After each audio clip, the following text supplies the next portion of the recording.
second there. Okay, welcome to the call. So we have two setups here. Tonight is the first night that we've decided to put the monthly call on Zoom, and there's a couple reasons. And then also there are those of you who are on the call that you called in, and you may not have known about us switching to Zoom. So I wanted to make sure that I had both live just to be responsible for that.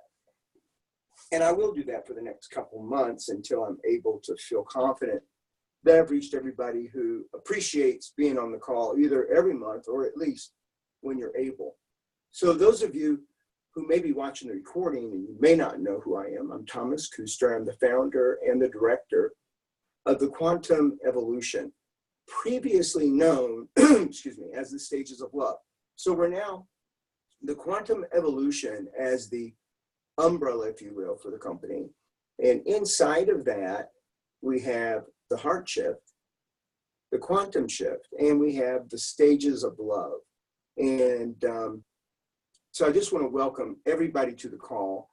And this call is entitled Your Unique Gift.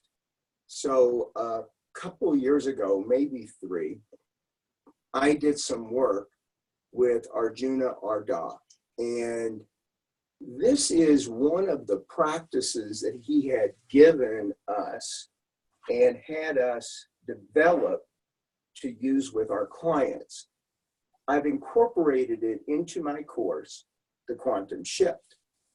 So some of you who are on tonight, you are graduates of both the heart shift and the quantum shift, and you're here to maintain, expand, strengthen those distinctions so that they're alive and real for you over time. Because one thing that we all know is that the nature of conversations is that they go out of existence. And most of us on the call would agree that this is a conversation. Even though it impacts you at the level of how you live your life, it seems like it's something beyond just your natural way of thinking. But really what it is a conversation, and the conversation has an energy to it. And that energy activates certain parts of us, specifically around the heart. That's why we have to come back for it.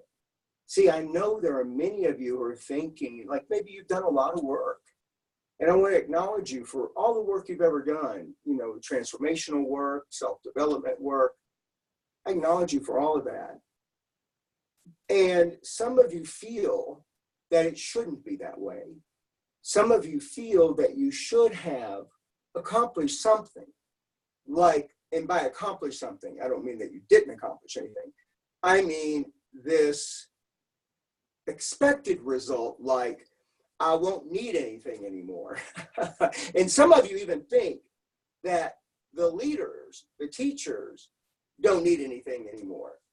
So I just want you to know that the nature of a conversation is that goes out of existence, and this is a conversation, and the conversation, though it's a collection of words, is actually designed to evoke a particular energy. And you and I grow and expand when that energy gets tapped into. So I trust that you're with me and that you get where I'm coming from. And I now want to just segue into this thing we call your unique gift. So let me see here. I just need to, there's somebody I need to mute. Mute, there we go. And there we go. Sorry about that, guys. So when you end your day, so just think about it. When you end your day, is your experience one of a profound knowing that you lived fully that day. Think about it. Maybe it's not every day. Maybe you have a day and you can remember having ended that day with the profound knowing that you had lived fully that day. See if you can bring it to mind. You may or may not share it in a few minutes. I've got nothing going on about whether you do or don't. But I do want you to have one come to mind, a day that ended that way. Just think back on that day. Maybe it's today. Okay, I'm going to trust that you've come up with something, or at least you're in the world of it. Can you see that those days you were in service of something? You were in service of aliveness. And that's what we do here. The quantum evolution is all about the practice of honoring life unfolding. And we say that practicing honoring life unfolding leaves us in the space that we call aliveness. And if you want to narrow down what is aliveness, it really is being open-hearted. Now, none of that makes any sense if you just think in the reality as objects and things. But if you can, even if it means using your imagination, and for some of you, it will be that. And for some of you, no, you're in touch with this energy I'm talking about, and maybe you haven't quite got your head wrapped around it, but you've got an inkling that, yes, it's there. I want to get in touch with it, and I'm not exactly sure how to. If you can think in those terms, then you start to see something different. Now, let me just take you guys off mute. And I want to hear from anybody, just whatever it is that's going on for you right this moment, whatever it is you're thinking or seeing before I move on. Just want to make sure that you're in the world with me. Just say your name, excuse me, and then I'll call on you.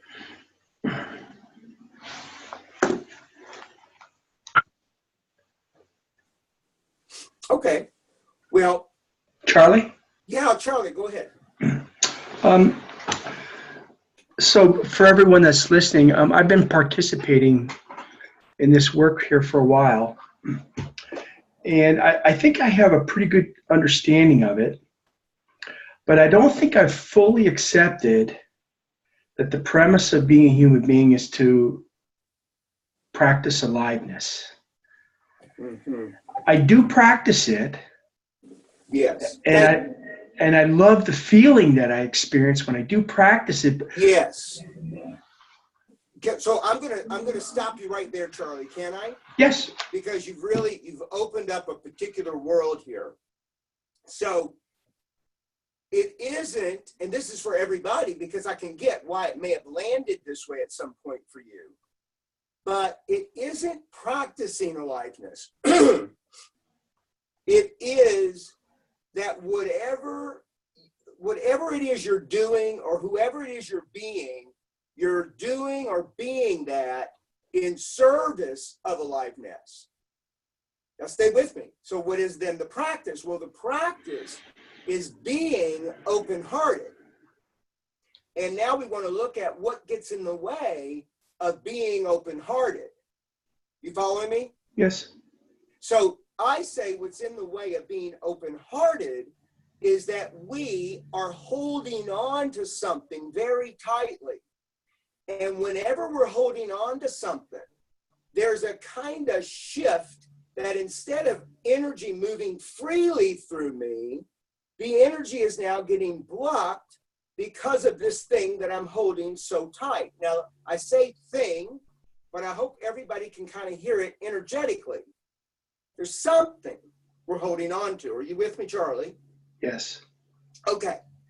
Now, what I'm saying here is, by using the various practices that we've learned in the heart shift, one can let go of whatever it is they're holding on to energetically. And in that moment, this life energy moves through you. You're still with me? Yes. Okay. And when that energy is moving through you, that's aliveness, and it connects with other people, there's a flavor of you on it. You with me? Yes. And that evokes aliveness in other people. Mm. Okay, so this is our game. And tonight, and thank you, Charlie, because it made for a perfect segue into what then is the flavor of that energy when it's free to move through me. So we call this your unique gift, and how you, what is it? Get to, I guess, Charlie, how you get to your unique gift. The way we do it in our quantum shift course, that's very powerful, is we check in with other people. So we don't have the benefit tonight of you doing that. So you might check in with yourself and answer a couple questions. Like, for instance, what are a couple, maybe 2 or 3 characteristics that the combination are unique to you? Like, if you look at yourself, maybe you can't see it, maybe, and maybe you can. But perhaps over time, people have pointed to these things about you. They may have said it about you. And maybe sometimes your ears were open enough where you could get it in, and sometimes it was like you probably rejected it. But there are some things that people have said to you. I did interview the people, and what we came up with is that I'm passionate and charismatic, and well, shoot, I should have had it right in front of me, guys, because I can't think of my third one right this minute. But these 3 things, in a combination, people have said to me, this is who you are. Okay, so I decided after the interviews, when I narrowed it down to the 3, and right now you're just going to get the 2 until the third one pops, okay? Those 2 are, that you heard, is that I'm passionate and charismatic. The third one really is a very important piece of the darn thing for me to be missing it. But what we did, once we accepted that this is me, yes, I see it. I see that. I see that in my spirit. I see that part of me, like, there's that part of you that's always been there. It's hard to explain it, but it's like the part of you that hasn't aged, the part of you that probably pretty positive about life, I would imagine this essence is. It's not like you check into it very often, but right this minute, as I ask you to look, you can see, yeah, there's this thing that never ages. It's like a part of me, who I am. Well, what if that part of you is the part we're talking about?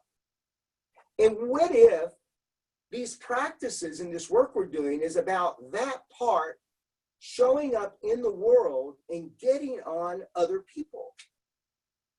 Because the impact that you have on other people, really and truly, if you look in your heart of hearts, is what's important to you at the end of the day. Everybody on this call, anyway, at some level wants to make a difference. They want to be a difference. And they want something for themselves. It's not like any of us don't have something at stake personally. You would have to, to do this kind of work. But there's a fundamental generosity. Now listen to this. A fundamental generosity that is unique unto itself over there where you are. And there's a fundamental generosity over here where I am. And that generosity is somehow how this very unique flavor of who we are shows up in the world through aliveness. Like, for instance, when I look at passionate and, so now I'm only going to have the one, passionate and charismatic, I started to look at, well, how can I label that as an energy that I can access? Because those are not easy to access, I didn't think. and energetic. So passionate, energetic, and charismatic. The thing that showed up for me was generosity, but I didn't look at it like generosity, like I'm so darn generous. No, because I mean, quite frankly, I'm very selfish and very self-centered. I mean, I'm so self-absorbed. It's the reason why I do this work, I think. It's the only way that this absorption over here can be let go of, so I can be for something bigger than me and something outside of myself. You know, that's what I think. But the generosity looks like, well, doing some of these things that I do and trying to go beyond what one needs or expects. Being generous to listen when the noise over here wants to be so loud, when I'm so consumed with my own circumstances that I let that go.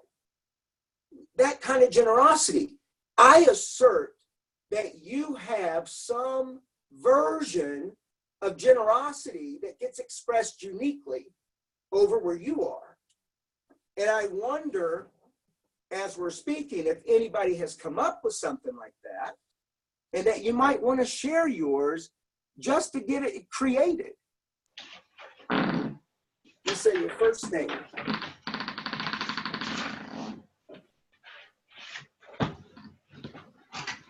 Well, Charlie, I guess it's going to be you and me, man. I'm looking for my list. Okay. Well, you know what? Don't even worry about your list. Think about it newly with me, if you don't mind, Charlie. And all you're looking at with us, are you with me? Yes. Okay. Let me mute everybody else because there's a lot of movement going on back there. That could have been me. Oh, is it? Oh, okay. All right.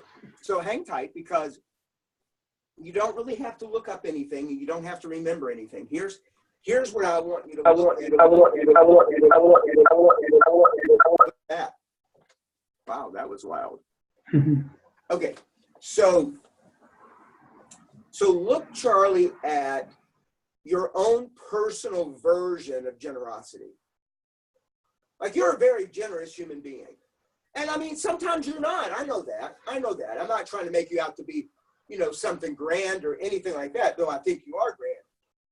I just want you to look at that part of you that is so generous and how that generous shows up in reality. Do you get it? I think so. Okay. I don't know if this is how this is going to sound, but it occurs to me that who I am is I want to contribute to people. Yes. In such a way that they're liberated. Yeah. To have a freedom for whatever they're struggling with. Yeah. And when I see that achieved over there where they are, I really feel expanded. Yeah, of course. Let me tell you how that's going. Let me tell you exactly what's happening so everybody has an access to what you're talking about.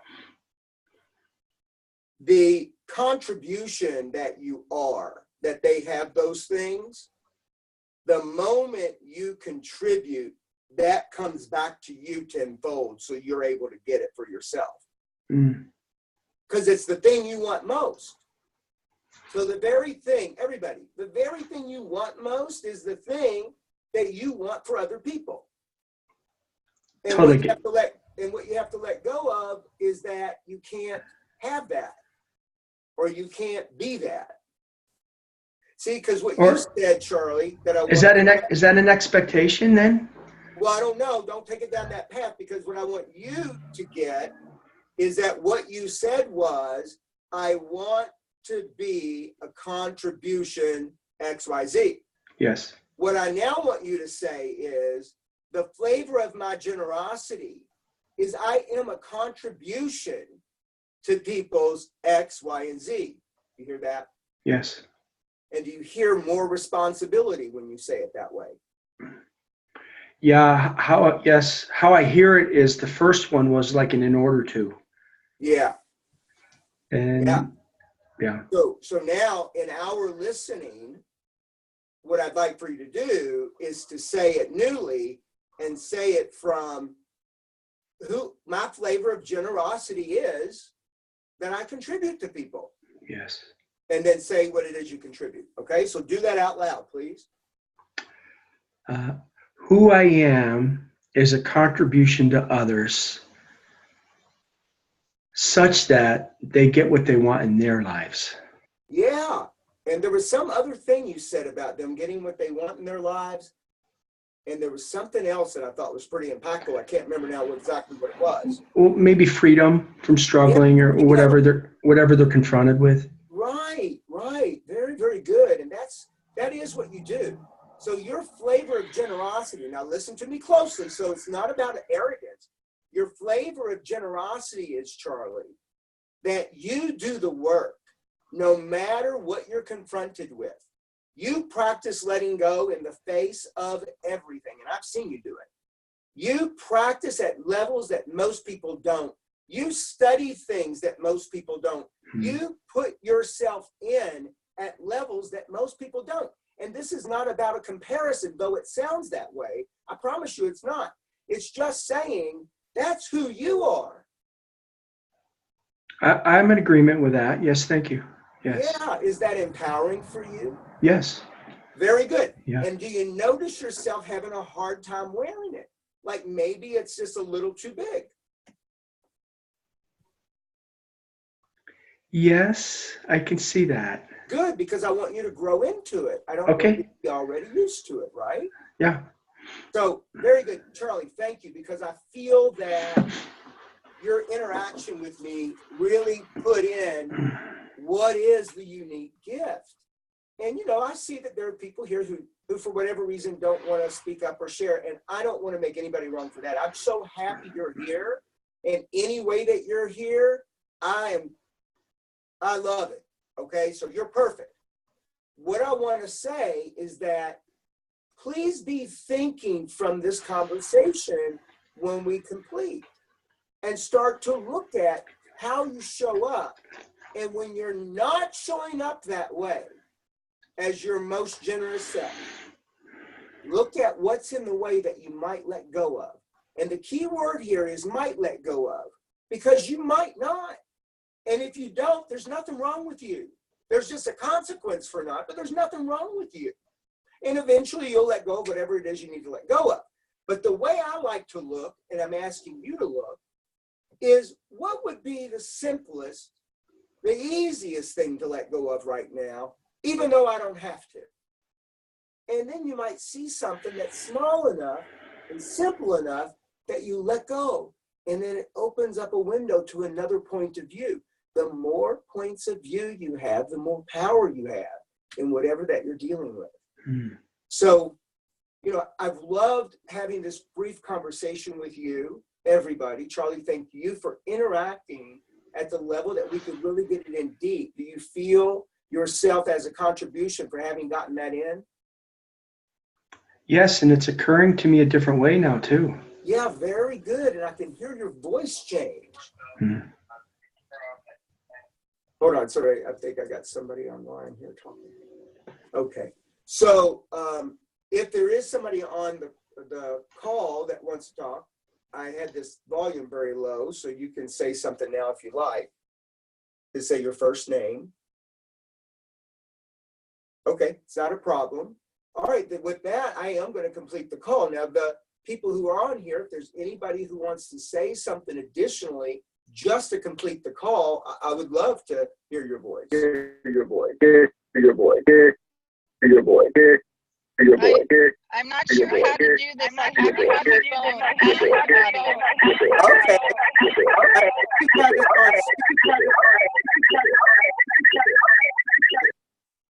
Yeah, hold on just a second. Susan, I think you have us on speakerphone, and the speakerphone will almost, yeah, that's better. That's better. I disconnected the phone. Okay, cool. Yeah, I can see you. I can hear, can you hear me? Okay. I can hear you perfect. Yeah. Okay, I got in just a little bit late. And you were saying something about the conversation being a mixture of words or something like that?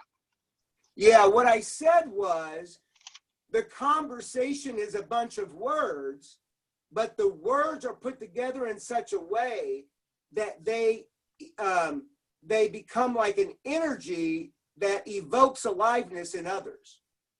Okay. Does that communicate? Yes. And can you see in your own life where that's real for you? At times, not always. Exactly. And the times that you don't, these are the times we want to point to, Susan. The times that you don't, you want to ask yourself, what could I let go of? I don't have to, but what small thing, what thing that's loose enough could I let go of in service of aliveness? And you might see something you can let go of. And if you do, then you have a whole new view. Get it? Uh-huh. Something happened this week that I had been at a workshop and I learned a couple of things on considerations, Yes. how we communicate with considerations. Yes. And I was interacting with another person that is in marketing and sales the same as I am, and I was expressing my view on that, and he said, "You're turning my stomach, I've got to go." Whoa. I was like, whoa, I've never had anybody tell me before that I turned their stomach. They were nauseated by speaking with me. That was outrageous. To me, it was outrageous. Outrageous, and I guess a little bit painful, yes? It was, and I had to step back and take a look after we dismissed each other from the phone. And the next time I saw that person in front of me, it was like I didn't even want to talk to him. Of course. There you go. Very, very good. So you can see holding on to something, right? Yes, Okay. That was definitely holding on. Yeah, and just stay with me. I'm going to walk you through this process with the promise. I'm making you a promise. With the promise, you do not have to let go of anything at the end of this conversation. We're just going to go through a process so you can look at a couple things as possibilities. Are you okay with that? Yes. Okay, so could we start with, there was a misunderstanding in being on the phone, and that's what happened first. Yes.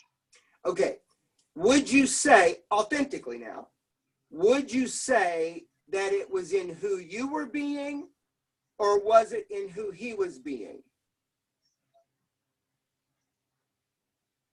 I took it as how I was being. You took it, but what was your experience? I experienced that he got upset.